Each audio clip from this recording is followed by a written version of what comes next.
நமக்கு வர வாட்ஸ்அப் செய்தி என்னன்னா தமிழ்நாடு நாசமா போயிடுச்சு. இத வாட்ஸ்அப் பேஸ்புக்ல யாராவது போய் பேசினா பரவாயில்ல, மேடையில் ஏறி போய் சொல்லிக்கிட்டு இருக்கப்ப நாங்க போய் சண்டை போட்டுட்டு இருப்போம். உங்ககிட்ட வந்து சொல்லுவாங்க, திருவள்ளுவர் படிச்சிருக்காருல்ல, ஔவையார்லாம் படிச்சிருந்தாங்கல்ல.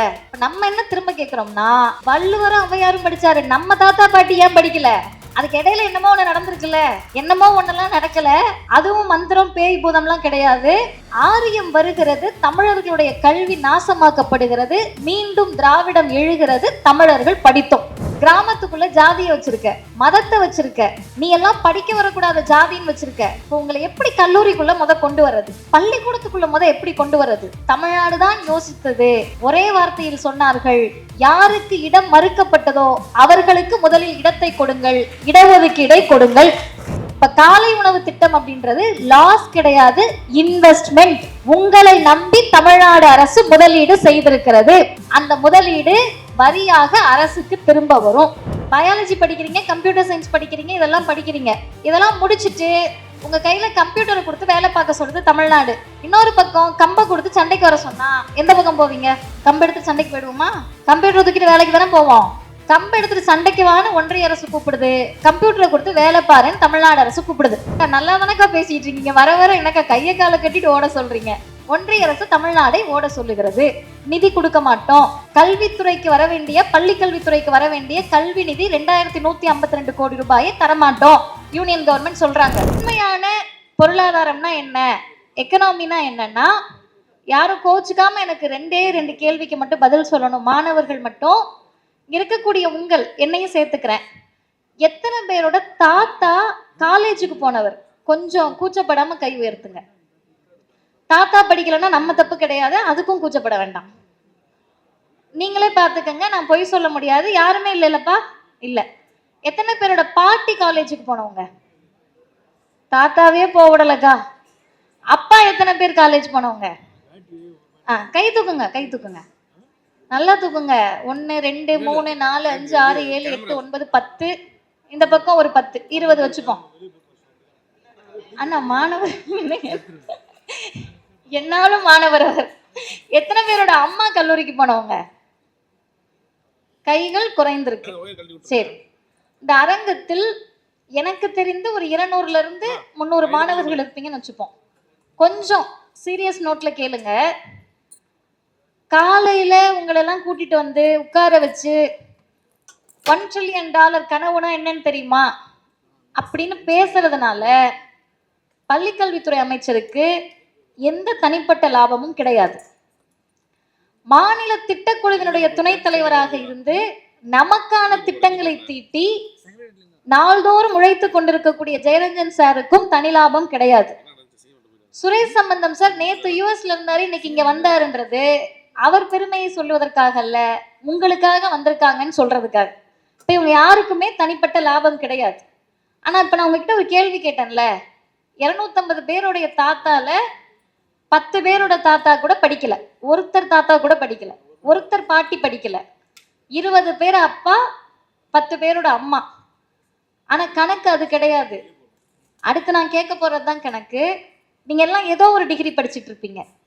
எத்தனை பேர் அக்கா என்ன நடந்தாலும் சரி இந்த டிகிரியை நான் எப்படியாவது முடிச்சிருவேன்றவங்க கை தூக்குங்களேன்.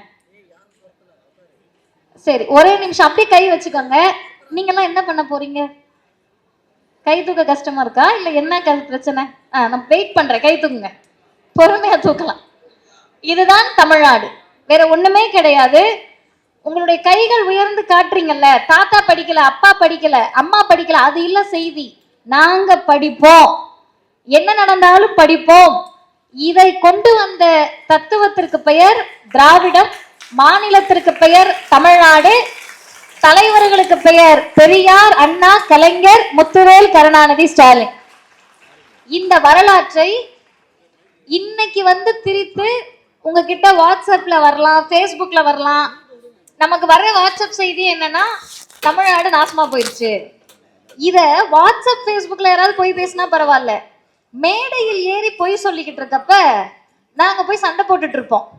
ஆனால் இன்னைக்கு திருஞானம் சார் என்ன பண்றாருன்னா, ஆதாரங்களோடு இந்தாங்க இந்த புத்தகத்தை படிச்சுட்டு வாங்க, அதுக்கு பிறகு விவாதம் செய்வோம் என்று மிக சிறந்த ஒரு நூலை 160 பக்கத்திற்கு கொடுத்திருக்கிறார்.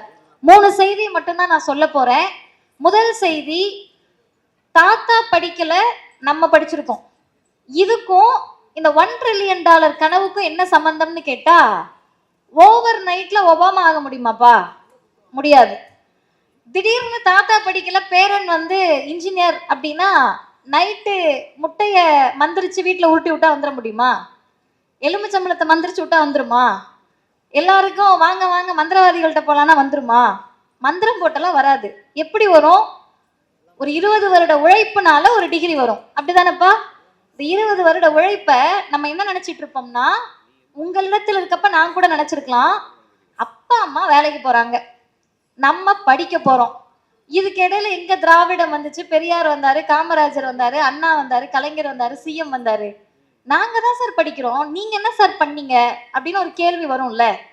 அந்த கேள்வி வர்றப்ப நீங்க ஒண்ணு நினைச்சுக்கோங்க, உங்ககிட்ட சொல்லுவாங்க, திருவள்ளுவர் படிச்சிருக்காருல்ல, ஔவையார்லாம் படிச்சிருந்தாங்கல்ல. இப்ப நம்ம என்ன திரும்ப கேட்கிறோம்னா, வள்ளுவரும் ஔவையாரும் படிச்சாரு, நம்ம தாத்தா பாட்டி ஏன் படிக்கல? அதுக்கு இடையில என்னமோ ஒண்ணு நடந்திருக்குல்ல, என்னமோ ஒண்ணெல்லாம் நடக்கல.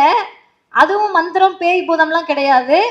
ஆரியம் வருகிறது, தமிழர்களுடைய கல்வி நாசமாக்கப்படுகிறது, மீண்டும் திராவிடம் எழுகிறது, தமிழர்கள் படித்தோம். இதுதான் நூற்றாண்டு கால வரலாறை ஒரே வரியில நம்ம சொல்லணும்னா. இப்ப படிச்சு வந்துட்டோன்றது செய்தி இல்லப்பா. எந்த சூழலில் படித்து வந்தோம்? உனக்கெல்லாம் படிப்பே வராது, படிச்சு என்ன கிழிக்க போற? பொம்பளை புள்ள படிச்சா ஓவரா பேசுவ. நான் இன்னைக்கு வழக்கறிஞர், வக்கீல்ன்றாலதான் ஓவரா பேசுற, உன்னையெல்லாம் எவன் கட்டிக்குவான்? இதெல்லாம் கேட்டப்ப என்ன படிக்கிற அப்படின்னு நம்மளை பார்த்து யாரும் கேட்கல. என்னம்மா கல்யாணம் ஆயிடுச்சா, எத்தனை பிள்ளைங்கன்னு கேட்டப்ப தமிழ்நாடு மட்டும்தான் பெண் பிள்ளைகளை பார்த்து என்ன படிச்சிருக்கீங்கன்னு கேட்டுச்சு. அந்த வித்தியாசத்தை கொண்டு வர்றதுக்கும் பொருளாதாரத்துக்கும் என்ன சம்பந்தம்? பள்ளிக்கூடத்துக்குள்ள போகணும், படிக்கணும், காலேஜ் வரணும், காலேஜ்ல படிச்சு முடிப்பீங்க. முடிச்ச பிறகு வீட்டிலே இருந்துக்கிட்டீங்கன்னா நான் இந்தியாவுடைய தமிழ்நாட்டுடைய பொருளாதாரம் வளராது. நீங்க வேலைக்கு போகணும். வேலைக்கு போறப்ப உங்களை விட யாரோ ஒருத்தர் திறன் மிகுந்தவரா முன்னாடி அப்ளிகேஷனை நீட்டுவார். இப்போ உங்க அப்ளிகேஷனை எடுத்துப்பாங்க, அவங்களது எடுத்துப்பாங்களா? நம்மை விட திறன் வாய்ந்த ஒருவருடைய அப்ளிகேஷனை எடுத்துப்பாங்க. இப்ப இந்த திறன் வாய்ந்த ஒருவர் 4 தலைமுறையா படிச்ச குடும்பத்துல இருந்து வராருன்னு வச்சுப்போம். நம்ம முதல் தலைமுறை, அதானப்பா கணக்கு. 4 தலைமுறையா படிச்ச ஒருத்தர் காலேஜுக்குள்ள அப்ளிகேஷனை நீட்டுறாரு, நம்மளும் போறோம். இப்ப அவங்க கல்லூரி என்ன சொல்லுவாங்கன்னா, மதிப்பெண் அதிகம் இருப்பவர்களுக்கு தான் கல்லூரிக்குள்ள வாய்ப்பு, இதான கணக்கு.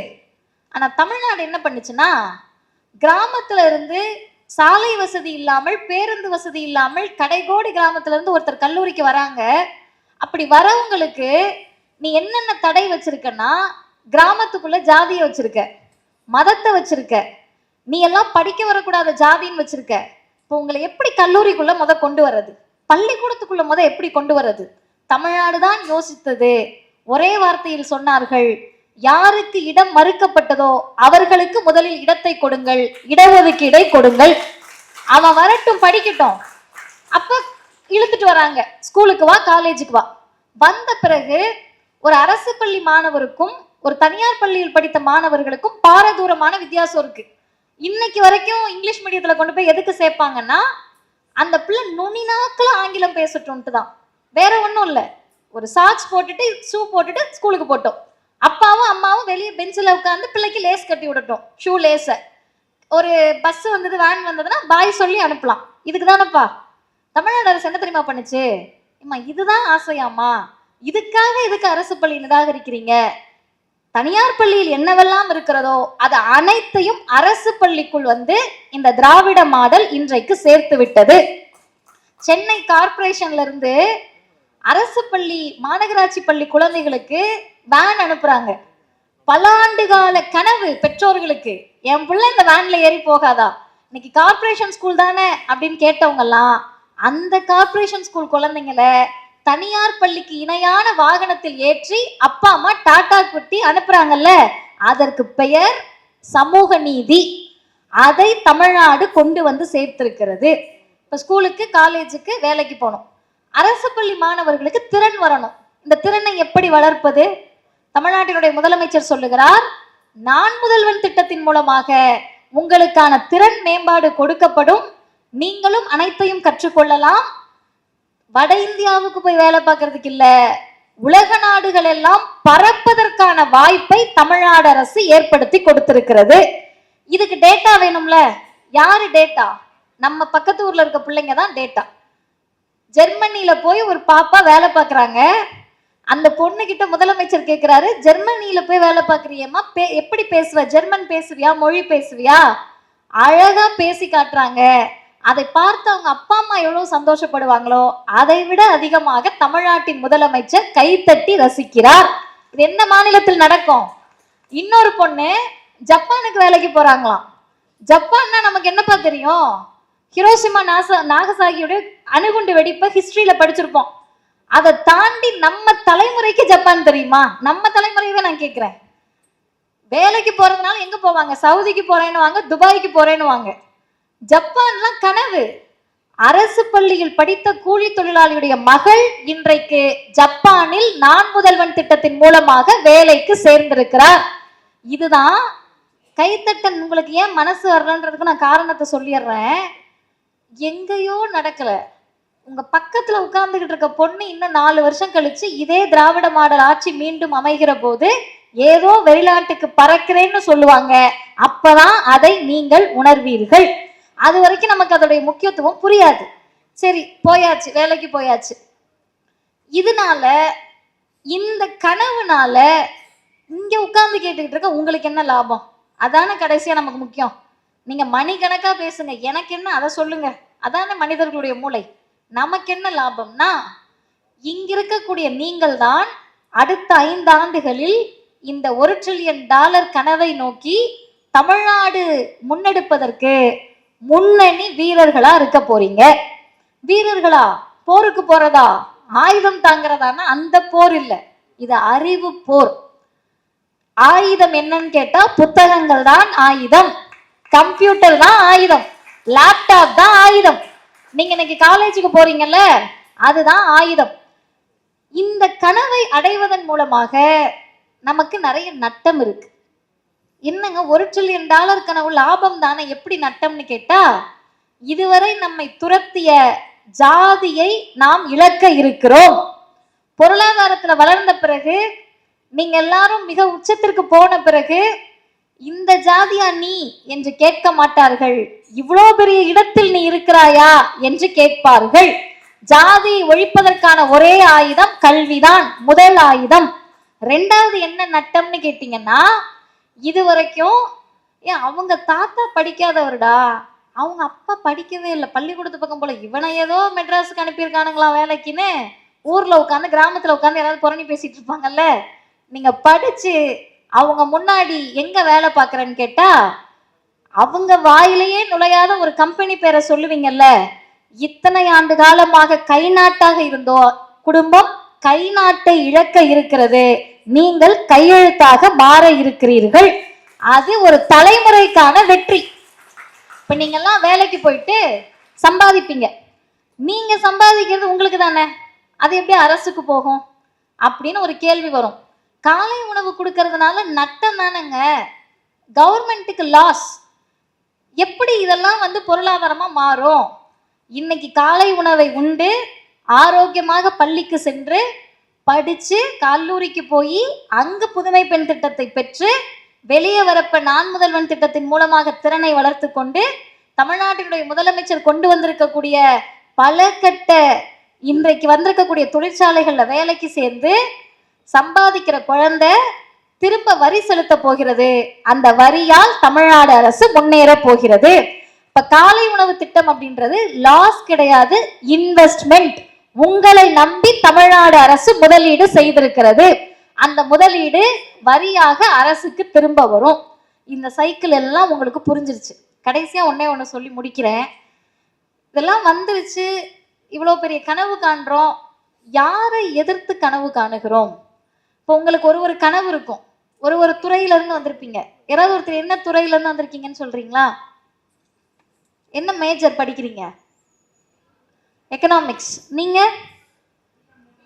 நம்ம எக்கனாமிக்ஸ் பிகாம். நீங்க சொல்ல மாட்டீங்களா? சரி, மன்னிச்சிருங்க. நீங்களாம் நம்ம computer science, computer science, BCom, economics, வேற ஏதோ ஒண்ணு, பயாலஜி. சூப்பர், நல்லா கேட்டுக்குங்கப்பா. பயாலஜி படிக்கிறீங்க, கம்ப்யூட்டர் சயின்ஸ் படிக்கிறீங்க, இதெல்லாம் படிக்கிறீங்க. இதெல்லாம் முடிச்சுட்டு உங்க கையில கம்ப்யூட்டரை கொடுத்து வேலை பார்க்க சொல்றது தமிழ்நாடு. இன்னொரு பக்கம் கம்பை கொடுத்து சண்டைக்கு வர சொன்னா எந்த பக்கம் போவீங்க? கம்பு எடுத்து சண்டைக்கு போயிடுவோமா? கம்ப்யூட்டர் தூக்கிட்டு வேலைக்கு தானே போவோம். கம்பு எடுத்துட்டு சண்டைக்கு வான்னு ஒன்றிய அரசு கூப்பிடுது, கம்ப்யூட்டரை கொடுத்து வேலை பாருன்னு தமிழ்நாடு அரசு கூப்பிடுது. ரெண்டுல எந்த பக்கம் நிக்க போறோம்? இதுதான் சண்டை. இன்னைக்கு கையையும் காலையும் கட்டி போட்டு உங்களை ஓட சொன்னா ஓட முடியுமா?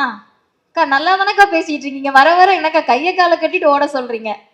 ஒன்றிய அரசு தமிழ்நாடை ஓட சொல்லுகிறது. நிதி கொடுக்க மாட்டோம், கல்வித்துறைக்கு வர வேண்டிய, பள்ளி கல்வித்துறைக்கு வர வேண்டிய கல்வி நிதி 2152 கோடி ரூபாயை தரமாட்டோம் யூனியன் கவர்மெண்ட் சொல்றாங்க.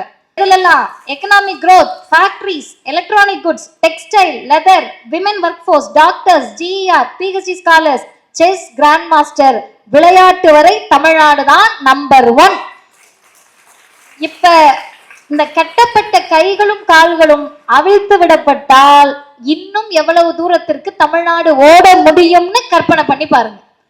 எதுவுமே கொடுக்காதப்ப நம்பர் 1 சார். இந்தியாவில் ஒன்றிய அரசு கொடுக்க வேண்டிய நிதியை கொடுத்தால் உலகத்தில் நம்பர் 1 தமிழ்நாடு வருவதற்கான அத்தனை தகுதியும் வாய்ப்பும் இருக்கிறது. எனவே அருமை மாணவர்களே, இளைஞர்களே, இந்த $1 டிரில்லியன் கனவு என்பது முதல்வருடைய கனவோ, துணை முதல்வருடைய கனவோ, பள்ளிக்கல்வித்துறை அமைச்சருடைய கனவோ கிடையாது. அரியலூர்லயோ, திருச்சியிலையோ, வடலூர்லயோ, கடலூர்லயோ, விழுப்புரத்துலயோ, விருதாச்சலத்திலயோ, திருவண்ணாமலையிலயோ, கள்ளக்குறிச்சியில இருந்து ஒரு கிராமத்துல இருந்து பைய தூக்கி போட்டு நீங்க வருவீங்கல்ல, அப்ப ஊர் ஓரத்துல உட்காந்து ஒரு சின்ன குழந்தைக்கு அம்மாவோ பாட்டியோ சோறு ஊட்டுவாங்க. நீங்க கல்லூரிக்கு வந்து படிக்கிறீங்களா இல்லையா நமக்கு தான் தெரியும், நம்ம அரியர் வச்சிருக்கோமா இல்லையா நமக்கு தான் தெரியும். ஆனா அந்த பாட்டி என்ன தெரியுமா சொல்லி சோறு ஊட்டுவாங்க? பாரு அக்கா மாதிரி நீ காலேஜ் போய் நல்லா படிக்கணும் அப்படின்னு சோறு ஊட்டுவாங்கல்ல. நம்ம எவ்வளவு படிக்கிறோம் நமக்கு தான் தெரியும். அப்ப நீங்க பைய தூக்கி போட்டு காலேஜுக்கு வர்றது உங்கள் கனவு கிடையாது, அடுத்த தலைமுறை அனைத்திற்குமான கனவை நீங்கள் சுமந்து நிற்கிறீர்கள். அப்ப உங்கள் அனைவருடைய கனவையும் தமிழ்நாட்டின் முதலமைச்சர் சுமந்து நிற்கிறார். அடுத்த 5 ஆண்டுகளில் $1 டிரில்லியன் கனவை தமிழ்நாடு எட்டுமா எட்டாதா? நிச்சயம் எட்டும். உங்கள் அனைவருடைய ஒத்துழைப்போடு. வாய்ப்புக்கு நன்றி, வணக்கம்.